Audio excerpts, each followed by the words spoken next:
E6 TV breaking news. YSRCP మాజీ మంత్రి అంబటి రాంబాబును వీడని కేసులు, కేంద్ర మంత్రి పెమ్మసాని చంద్రశేఖర్ పై ఏఐ వీడియో విడుదలపై తెలుగుదేశం నేత ఫిర్యాదు. కేంద్ర మంత్రి పెమ్మసానికి పోలీసులు బేడీలు వేసినట్లు ఏఐ వీడియో రూపొందించారని టీడీపీ నాయకులు ఆరోపిస్తున్నారు. బిఎన్ఎస్ సెక్షన్లు 356, 353, 352, 61, 12, 3, 5 కింద కేసు నమోదు చేశారు. మరి ఆంధ్రప్రదేశ్ రాష్ట్రంలో ప్రస్తుతం అంబటి రాంబాబు చేసిన ఏదైతే ఈ అంశం ఏదైతే ఉందో, మరి ఏఐ వీడియో విడుదల చేశారో ఈ అంశం సంచలనంగా మారింది. మరి గతంలో అంటే 6 నెలల క్రితం మరి వైసీపీ మాజీ మంత్రి అంబటి రాంబాబు మరి ముఖ్యమంత్రి చంద్రబాబు పైన అనుచిత వ్యాఖ్యలు చేశారు, దురుసుగా మాట్లాడారు, అసభ్యకర వ్యాఖ్యలు చేయడం జరిగింది. దానిపైన మరి అప్పుడున్న కూటమి ప్రభుత్వం చాలా సీరియస్ అయింది. అంబటి రాంబాబును అరెస్ట్ చేశారు. ఆ అరెస్ట్కి సంబంధించి కూడా పెద్ద హైడ్రామా జరిగింది. అంబటి రాంబాబును విడుదల చేయాలని మరి వైసీపీ నాయకులు డీజీపీని కలిసి మరి మాట్లాడినప్పటికి కూడా ఆ డీజీపీ వైసీపీ నాయకుల్ని కలవనివ్వలేదు. 4 గంటల తర్వాత అంటే ఆయన అరెస్ట్ అయిన తర్వాత 4 గంటల తర్వాత అంబటి రాంబాబును విడుదల చేయడం జరిగింది. ఈ అంబటి రాంబాబు కూడా ఈ అరెస్ట్ అయిన క్రమంలో పోలీస్ స్టేషన్లో మరి పోలీసులు ఎవరైతే ఉన్నారో దురుసుగా ప్రవర్తించారని, ఆయనను లాఠీలతో కొట్టారని చెప్పేసి కూడా అంబటి రాంబాబు చేసిన వ్యాఖ్యలు మనం చూసాం. మొత్తం మీదైతే అంబటి రాంబాబు మరి ఏదైతే వీడియో రూపొందించారో ప్రస్తుతం మరి కేంద్ర మంత్రి పెమ్మసాని చంద్రశేఖర్ ఎన్డీఏ కూటమిలో మంత్రిగా పనిచేస్తున్నారు.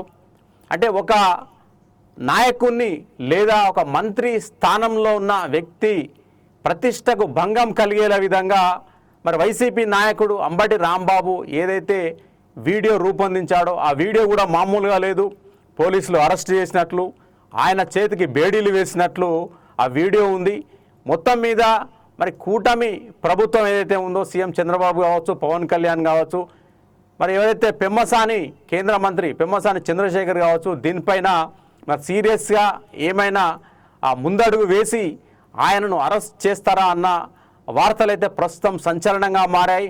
గతంలో కూడా మరి చంద్రబాబు నాయుడిని మరి అడ్డగోలుగా అసభ్య పదజాలం వాడి మరి చంద్రబాబు నాయుడిని తిట్టిన కేసులో కూడా మరి అంబటి రాంబాబు జైలుకు వెళ్ళి రావడం జరిగింది.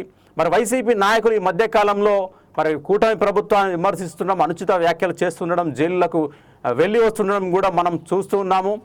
ఆంధ్రప్రదేశ్ రాష్ట్రంలో ఈ ఒక్క అంశమే కాదు, మరి ఈ ప్రశ్న రావణ్ ఎవరైతే ఉన్నారో ప్రశ్న రావణ్ కూటమి ప్రభుత్వాన్ని విమర్శించిన సందర్భం, పవన్ కళ్యాణ్ విమర్శించిన సందర్భంలో కూడా మరి ప్రశ్న రావణ్ పైన 4 కేసులు పెట్టి ఆయన విడుదలైనా కూడా మళ్ళీ మరో కేసు అనే కేసును ఆయన పైన బనాయించి మరి టీడీపీ ప్రభుత్వం అంటే కూటమి ప్రభుత్వం ఆయన జైలుకు పంపడం జరిగింది. ప్రస్తుతం రావణ్ ఆయన రిమాండ్లో ఉన్నారు.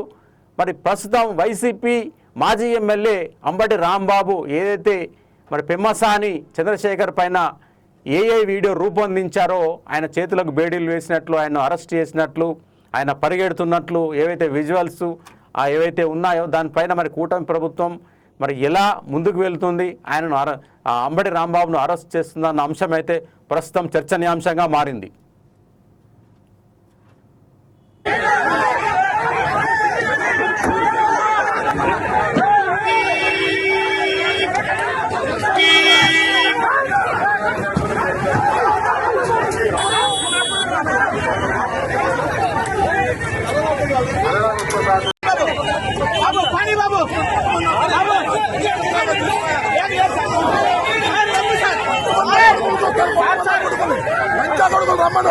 చంద్రబాబు గారిని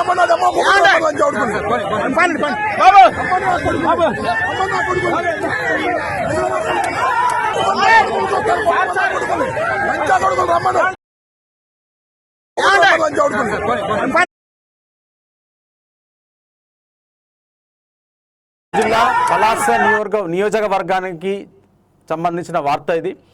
పలాస ప్రగతి భవనంలో ఈరోజు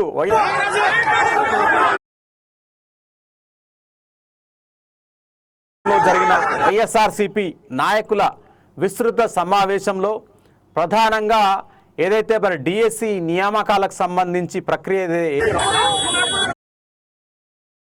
పేపర్ లీకేజీ మరియు అక్రమాలు జరిగాయని తీవ్రంగా ఈ సమావేశంలో నాయకులు ఖండించారు.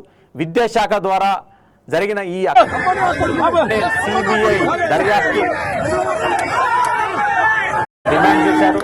విద్యకు సంబంధించిన ఫీజు రియంబర్స్మెంట్ మరియు నిరుద్యోగులకు ఇవ్వాల్సిన నిరుద్యోగ భృతిని తక్షణమే విడుదల చేయాలని కోరారు.